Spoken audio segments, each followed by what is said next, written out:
तो आरबीआई ने अब अपने नियमों में कुछ बदलाव किए हैं, खासकर ऑल्टरनेटिव इन्वेस्टमेंट फंड्स एआईएफएस में निवेश के लिए। क्या तुमने ये सुना? हाँ, सुना तो है। सबसे बड़ा बदलाव ये है कि एक आरई रेगुलेटेड एंटिटी का एआईएफ स्कीम में योगदान अब 10% तक सीमित होगा और कुल मिलाकर आरईएस का निवेश 15% से अधिक नहीं हो सकेगा। हाँ, ये तो काफी बड़ा बदलाव है। इसका मतलब है कि जोखिम को नियंत्रित किया जाएगा, लेकिन इसमें कोई खास समस्या भी हो सकती है। जैसे कि अगर एक आरई का निवेश 5% से ऊपर है और एआईएफ का कोई ऋण उधारी संबंधी जोखिम है, तो आरईएफ को पूरी राशि के लिए 100% प्रावधान करना होगा।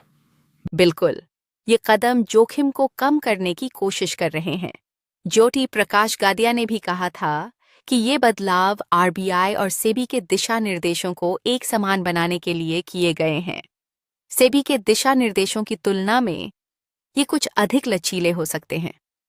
हाँ, सेबी के दिशा निर्देश पहले से काफी मजबूत हैं। मसा तो इन बदलावों का उद्देश्य उन नियमों के साथ तालमेल बैठाना है, लेकिन ये कदम निवेशकों को कुछ चुनौतियां भी दे सकते हैं। अब उन्हें अपनी पूंजी का हिसाब किताब ज्यादा सख्ती से रखना होगा। बिल्कुल। और दूसरी तरफ आरबीआई के ओपन मार्केट ऑपरेशंस ओएमओ को लेकर भी चर्चा हो रही है। इस बार आरबीआई ने RS 90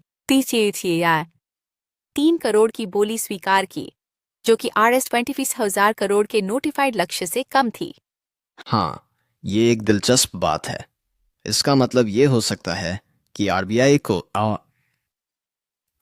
को वर्तमान लिक्विडिटी से कोई खास समस्या नहीं है, लेकिन बाजार में बोली लगाने वाले 2 गुना अधिक थे।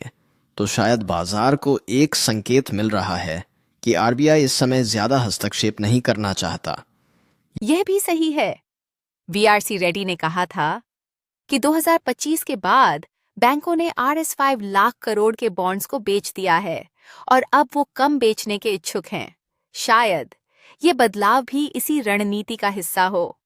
हाँ, और इससे यह भी जाहिर होता है कि बाजार में थोड़ा तनाव है। ये देखना दिलचस्प होगा कि आने वाले दिनों में आरबीआई का लिक्विडिटी प्रबंधन कैसे चलता है। सही कहा। आने वाले समय में आरबीआई की रणनीतियों से बाजार पर क्या असर होगा, ये देखने लायक होगा।